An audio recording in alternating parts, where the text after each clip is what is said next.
सुरुवातीला वाटत होतं की सगळं माहिती आहे, पण हा गड खूप काही लपवून बसला होता. तिसरा टप्पा जो आहे तो वरती बाले किल्ला आहे, तिकडचा सगळ्यात उंच.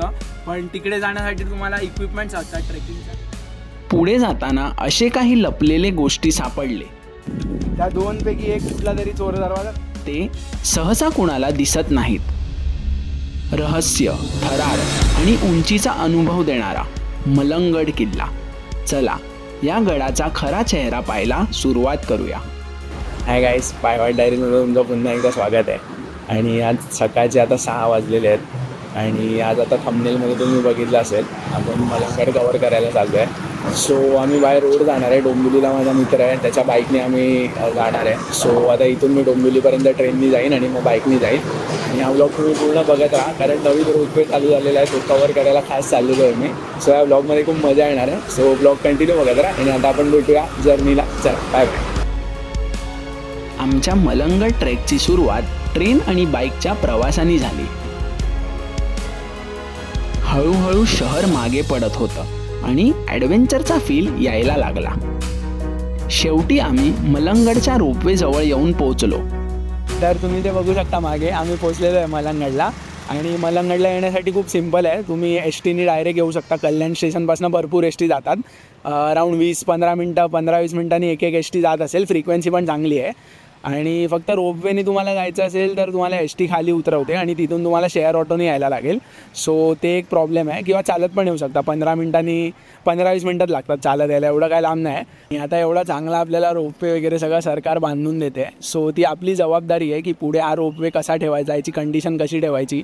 सो इकडे आल्यावर तुम्ही कचरा वगैरे करू नका. उगाचचं काय रोपवेचं मस्ती वगैरे करू नका. जसं चांगलं आहे तसंच ते शेवटपर्यंत चांगलं राहू दे. सो चला आता आपण आपला ट्रेक चालू करूया. कसा आहे, किती डिफिकल्ट आहे, सगळं मी तुम्हाला दाखवीनच पुढे. चला. आता समोर दिसत होता मलंगडला सुरू झालेला नवीन रोपवे, जिथे 1-2 तासाचा ट्रेक आता फक्त 10 मिनिटात पूर्ण होणार होता. तिकीट काढून आता आम्ही रोपवेचा मजेदार प्रवास चालू केला. वर जाताना आजूबाजूने सुंदर नजारे आणि रोपवेचा मजेदार हॉर्न ऐकून एकदम भन्नाट वाटत होतं. बघता बघता 10 मिनिटात मलंगडचा बराचसा ट्रेक कंप्लीट झाला. पण पुढे उरलेली चढाई अजून इंटरेस्टिंग होणार होती. तर मलंगडचा ट्रेक करताना आपल्याला इकडे एक शिवलिंग पण बघायला मिळतो. खूप सुंदर असा मोठा शिवलिंग आहे आणि तिकडून व्ह्यू पण खूप चांगला दिसतो. तो ट्रेक करताना ऑलमोस्ट तुम्ही जेव्हा पोचायला याल मस्जिदच्या अगोदर, तेव्हाच ते शिवलिंगला एक जायचा डिवाईड होतो रस्ता. सो त्याचा बोर्ड तिथे लावलेला आहे. तो बोर्ड पण मी दाखवेन तुम्हाला.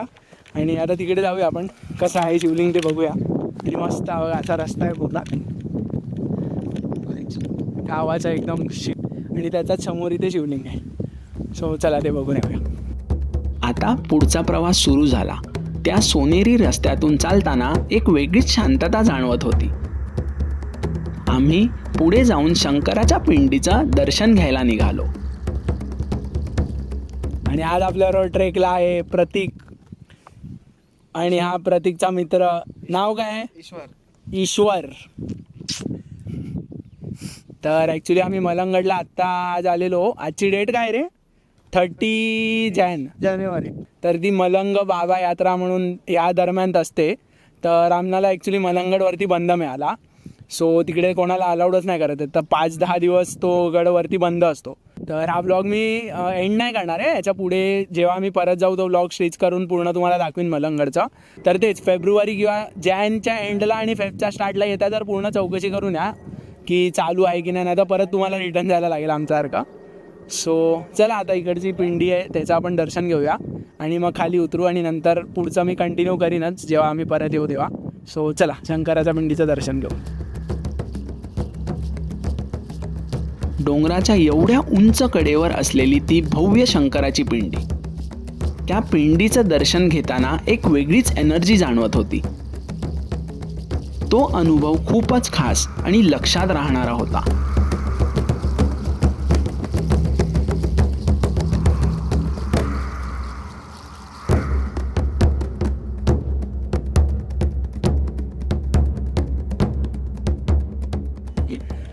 तर स्वागत आहे पुन्हा तुमचं आपल्या सेकंड पार्टमध्ये. पण तो एकच ब्लॉग आहे.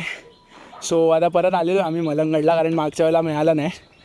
आणि आता रोपवेने आलो आहे आम्ही. आणि आता रोपवेचा असा प्रॉब्लेम आहे की या लोकांनी आता डबल तिकीटच अलाउड केलं आहे, रिटर्न सिंगल देत नाहीत. आता का माहीत नाही, आम्ही आलेलो तेव्हा सिंगल पण दिलेलं आम्हाला, आता सिंगल देत नाही आहेत. सो आला तर डबल तिकीट घ्यायला लागेल. आणि वेटिंग पण खूप आहे ॲक्च्युली. गर्दी तर काहीच नव्हती तिथे, पण ते लोक येत नाही तोपर्यंत रोपवे थांबवून ठेवतात. सो अराऊंड अर्धा तास रोपवे थांबवून ठेवलेला. मी रोपवेनी उतरलात की स्ट्रेट एकदम चालत जा आणि तिथे मोठा एक दर्गा आहे, त्याच्या जस्ट 2 दुकानामागे एक छोटीशी गल्ली जाते. सो तिथे विचारून तुम्ही इथून स्टार्ट करा आणि इकडून ही एवढी अशी ही एकदम छोटीशी अशी गल्ली इथून येते आणि मग ट्रेक इथून चालू होतो. अरे बघा सगळे रस्ते इकडे असे आहेत, पूर्ण दगडीची वाट आहे, दगडांची पूर्ण. पायऱ्या वगैरे नाही आहेत. थोडंसं रिस्की होऊ शकतं जर तुम्ही नवीन ट्रेक करत असाल तर, पण एवढं काय रिस्की असं नाही आहे. चला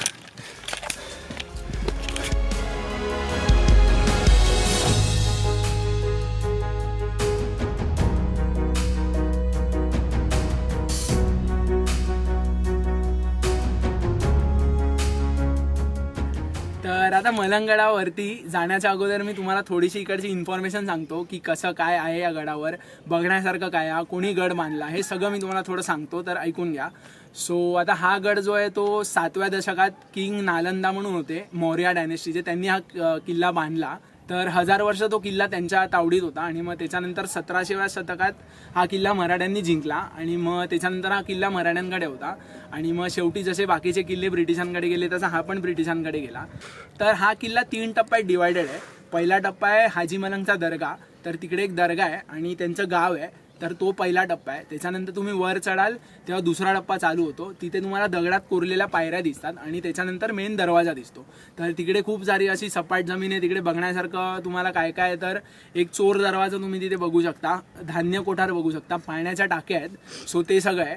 आणि मग तिसरा टप्पा जो आहे तो वरती बालेकिल्ला आहे तिकडचा सगळ्यात उंच, पण तिकडे जाण्यासाठी तुम्हाला इक्विपमेंट्स लागतात ट्रेकिंगच्या, त्याच्याशिवाय तुम्हाला जायला पॉसिबल होत नाही कारण खूप रिस्की आहे, खूप निमुळता रस्ता आहे तिथे जायला. आणि या किल्ल्याची हाईट अराऊंड 3200 फूट आहे, तर बऱ्यापैकी उंच आहे. वरनं तुम्हाला खूप सारे गडकिल्ले बघायला मिळतात, नजारा चांगला आहे.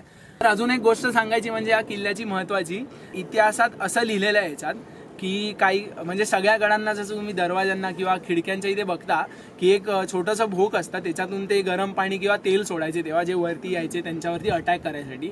सो असं म्हणतात की हा किल्ला खूप क्वचित किल्ल्यांपैकी आहे ज्याच्यावर हे गोष्ट नाही आहे. तर बघूया आपण आता काय आहे की नाही, हे सगळं आपण बघूया वर जाऊन. तर आता एवढी ही इन्फॉर्मेशन होती. पुढे आता पूर्ण ब्लॉग बघा तुम्ही, पूर्ण वरचं सगळं बघा किती मस्त आहे किल्ला ते बघूया. सो चला आता वर जाऊया आपण. Bye bye. आता ट्रेकचा सगळ्यात कठीण आणि एक्साइटिंग भाग सुरू झाला.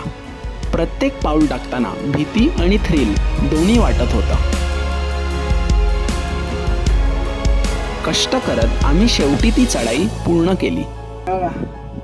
हा असा पूर्ण पॅच आहे हवाला, इथून थोडंसं एकदम असं 90 डिग्री सारखं थोडं रिस्की आहे.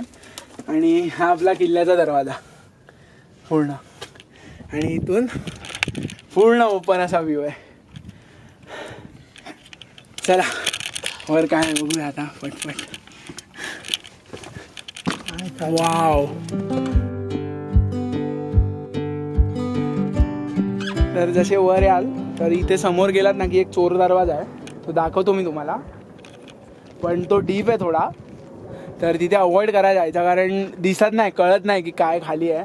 थोडासा राईट येतोय पण तो एकदम 80 डिग्री उभा आहे, सो तिथे उभं राहायला जागा आहे की नाही माहीत नाही म्हणून आम्ही जात नाही. हा बघा, हा इथून दरवाजा आहे पूर्ण, आणि हे बघा इकडे तुम्हाला दिसतंय ते थोडासा एक ओपन स्पेस आहे, पण हा पूर्ण असा खालून जातोय 90 डिग्री सारखं, इथून डायरेक्ट असं खोल आहे. सो तिथे गेल्यावर किती उभं राहायला जागा आहे म्हणून मुश्किल आहे जायला.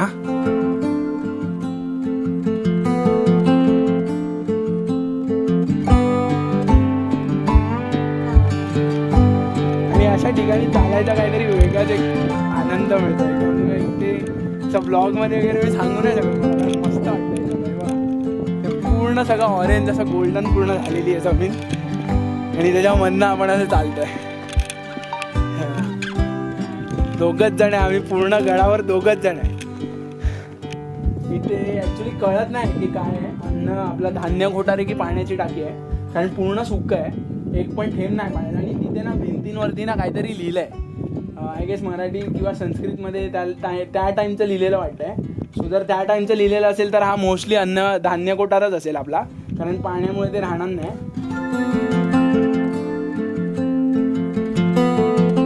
गडाच्या एवढ्या उंचीवर शांतपणे बसून आजूबाजूचा सुंदर निसर्ग अनुभवताना एक वेगळीच शांतता मिळत होती.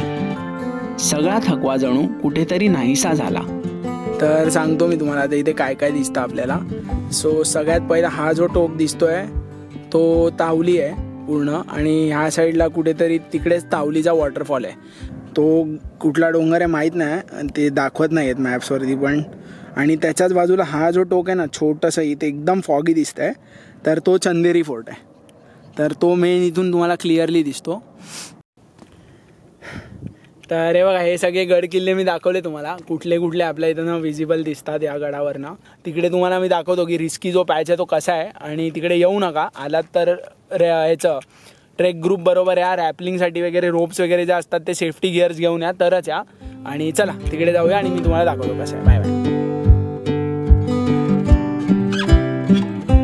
इकडून चालू होता तिथे त्या शिडीच्या इथे, आणि लाईटला गेलं की तो पॅच आहे, पण इथून पण जायला पॉसिबल नाही आहे. जर तुम्ही रोप वगैरे घेऊन येत असेल तर तुम्हाला जर माहिती असेल तर प्रॉपर काय म्हणतो ट्रेकिंगचं वगैरे तरच या तिकडे.